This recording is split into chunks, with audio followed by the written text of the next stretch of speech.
Hello and welcome to the fourth episode of Dig Down Deep podcast. I hope all of you are doing great in this lockdown period and keeping yourself engaged in some way. I'd like to thank all of you for your reviews and suggestions on all the previous episodes. Those are always welcome. This week, we are going to talk about something called the moral development and its stages.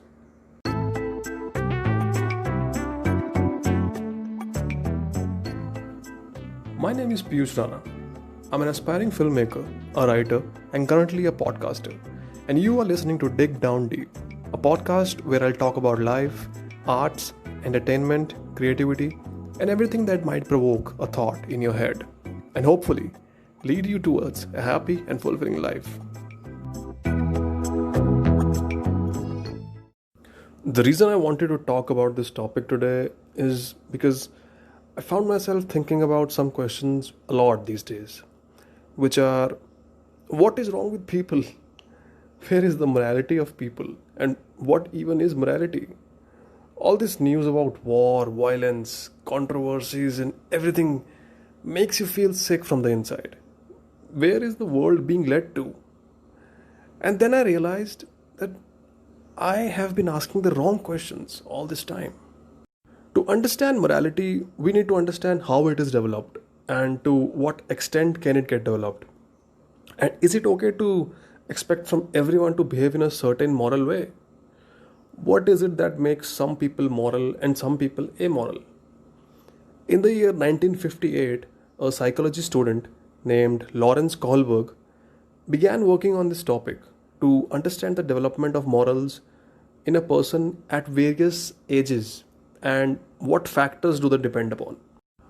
What Kohlberg did was that he took 72 boys from Chicago between the ages of 10 to 16 years as sample, 58 of whom were followed up at 3 yearly intervals for 20 years.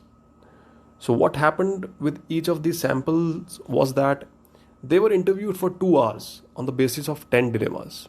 The purpose was to study the reason these boys gave for their judgment in response to the dilemmas and how these reasons tend to change as these boys get older. Now, let me talk about one of the famous dilemmas which he used called the Heinz dilemma. In this situation, there is a man named Heinz whose wife is suffering from a deadly disease and is almost as good as dead. Thankfully, a druggist had found the cure of the disease she was suffering from. Now, the drug was an expensive one, and the druggist wanted to charge 10 times of what was the production cost to make the drug. Heinz was not able to afford the drug because of its high price, and he went to everyone he knew to borrow money to buy the drug, but ended up collecting half the money that was required. He tried to convince the druggist to sell him the medicine for a cheaper price or to give him the medicine for half the money for now and he'll be paying back the rest of the money later. But the druggist refused as he wanted to make more money out of his discovery. Now, the subjects had 3 options to choose from, and you guys can jump in and join the subjects and choose one of the options if you want. So, the options were number 1, Heinz should not steal the drug since he will be breaking the law. Option 2, Heinz should steal the drug and accept any prison sentence. Option 3, Heinz should steal the drug but not go to prison, as that would be unfair. I will tell you what the options you chose say about your moral compass in a while. But before that, I want to point out what Kohlberg found out. So, after studying and interviewing the subjects and putting them under various dilemmas at different ages of their lives, Kohlberg discovered that the reasons and justifications about morality that people give at different ages of lives constantly change and is dependent on various factors. He then studied these factors and was able to deduce 6 stages of moral development in humans. Now, going back to the Heinz dilemma, if you decided to choose the first option, which was that Heinz should not steal the drug since he will be breaking the law, then you are at the pre-conventional phase of moral development. The pre-conventional phase is made up of 2 stages, the first one being obedience and punishment, which makes you fear the punishment of an act and therefore judge its morality by the degree of consequences one has to face after committing it. According to the person who is in the pre conventional stage, stealing means punishment and prison, hence, it would be wrong. Stage 2 of the pre conventional phase is called self interest. In this stage, the morality of a person is decided on the fact that whether his choice is in his favor or not. Everyone has a different viewpoint. If, for example, someone sees an act of injustice happening to a person who is poor, and that someone doesn't think that it will ever happen to him because he is rich, then he might shape his morals according to that and let it slide probably. This phase of pre conventional morality is usually found in young kids who are around the age of 10 because their morality doesn't have a personal code yet. It is shaped by the standards of society and adults with the induction of punishment for a wrong act. If you chose option 2 at that time, which was Heinz should steal the drug and accept any prison sentence, then your morality belongs to the conventional phase, which is again made up of two stages, which is the third and fourth stage of moral development. Stage 3 is called the interpersonal accord and conformity, in which the person's morality is made up of whatever that makes him look good in society and makes it easy for him to be accepted and appreciated. His morality is based on the approval of others. He wants Heinz to save his wife and go to prison because that would make him a good guy in society and be accepted among people. Stage 4 is authority and maintaining social order, where the subject respects the law more than anything because he believes that it is important to follow social conventions to maintain a functional society. In the phase of conventional morality, which is usually followed by most adolescents and adults, the morality is reasoned on the basis of the norms of the group to which a person belongs. And he takes the law as the highest authority and doesn't question it. A person might not be able to drink alcohol in the state of Gujarat, and he thinks it is immoral, as compared to a guy in Delhi who belongs to a society of different norms. So, the sense of morality is governed by the law and is unquestioned. Finally, if you chose the third option, which was that Heinz should steal the drug but not go to prison, as that would be unfair, then you belong to the post conventional phase of morality.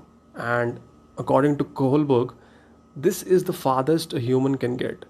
And around 10 to 15% of people are able to produce this kind of abstract thinking. Stage 5 of morality, which falls under this phase, is called the social contract. In this stage, the person starts seeing people as unique identities, and there is a respect towards individual viewpoints. Laws are nothing but a social contract which should consider the individualistic viewpoints of people as well. Everything is not black and white, there can be a gray at times.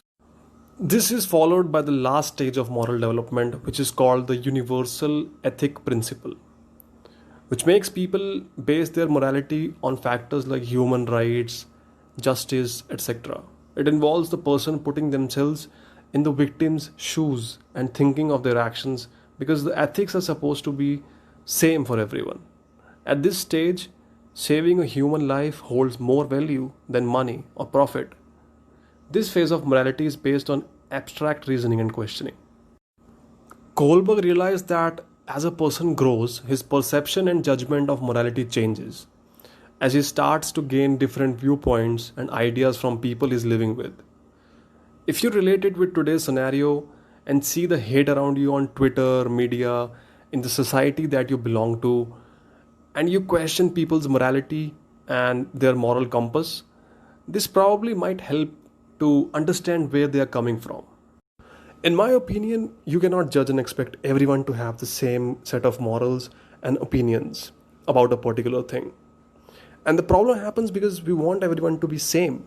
We force our ideologies on them, our thoughts, our morals on them. People make a fortune sitting in newsrooms showing you a part of these imposition of ideologies in different groups, be it Hindu, Muslim, black people versus white people, ruling party versus opposition, your country versus other countries, etc., etc. So relax, because the only way to change people, if you really want to do it, is by receiving ideas and sharing them, and honestly deciding for yourself what ideas will lead towards harmony and peace. And that would be the most moral stage a human could reach. Before ending this episode, I would like to thank all the people who subscribed to this channel without me asking them to do it. That was really wholesome and sweet of you guys. And if you liked this episode and the previous episodes, please subscribe if you already haven't. Because I've got a lot of content lined up for you guys, and it feels great when more and more people like and appreciate your work. So yeah, like, share, and subscribe. Thank you so much.